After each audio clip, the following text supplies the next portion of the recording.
Good morning, everyone. This is Daniel. I just wanted to come on real quick and read an excerpt. I was doing some extra reading on Hebrews chapter 11 by Thomas Manton, and this is a sermon on Hebrews 11:1. Now, faith is the substance of things hoped for, the evidence of things not seen. And he's talking about what is faith, and which very important question. But I thought what he said right here was just very excellent and wonderful, so I wanted to share it real quick. Okay, so this is from sermon number 3 on Hebrews 11:1. And he's talking about the three ways that faith works. It says, or four. In faith there are four things. There's a clear light and apprehension, a convicting light, and thirdly, it's an overpowering and certain conviction. That's the one I'm going to read. That is, such as dispossesseth us of our corrupt principles and grounds, and argueth us into a contrary opinion and contrary belief. Men may have some knowledge of the gospel and yet have no faith. They may have some smitings of heart and disapprove the principles wherewith they are led and the practices wherein they walk, and yet have not faith, but only a loose and wavering opinion of the things of God.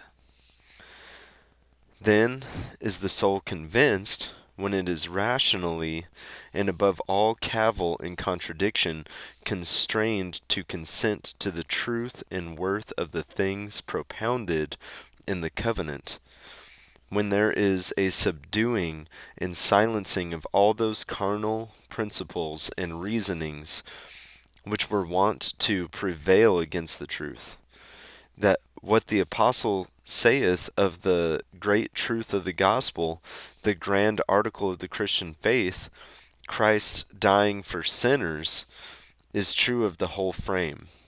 1 Timothy 1:15, quote, "This is a faithful saying and worthy of all acceptation, that Jesus Christ came into the world to save sinners." These things are propounded by faith, so as to beget a firm assent to them as true, and consent to embrace and pursue them as good. In these two expressions, faithful and worthy of all acceptance, the apostle showeth what faith aims at. It represents the whole frame of religion as true.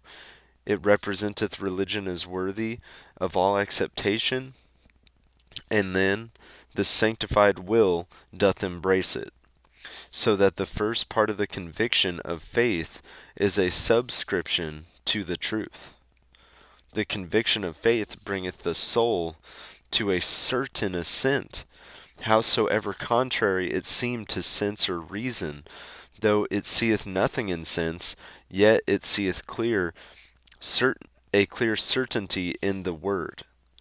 For though there can no reason be given of the things believed, yet faith seeth good reason enough why we should believe them, and so close with them upon the authority of God speaking in the word. Faith, as the substance of things hoped for, resteth upon the power of God, but as it is the evidence of things not seen, so it resteth upon the truth of God. By this firm assent doth the soul close with truth, that it can never be divorced. 1 Thessalonians 1:5, quote, "Ye receive the word with much assurance and with much affliction. Though it be contrary to inward dispositions, though it exposed to outward troubles, yet they had as much assurance and evidence within themselves. Alas! Men may talk of Christ in heaven, and have some cold opinions about things to come. They may deliver this to others, but still their evil scent remaineth with them, and their evil principles taint their hearts and sway their practices all this while, and they do not know the grace of God in truth, Colossians 1:6, and have not any sense of that they seem to know. No, a natural man cannot be brought to look upon the things of religion as every way certain, above all contradiction, and to say with the apostle in Philippians 1:9, quote, that their love abounds yet more and more in knowledge and in all judgment. As cooks may dress the meat for the master of the family and his friends and children, but themselves taste not of it, so carnal men may learn things in a disciplinary way.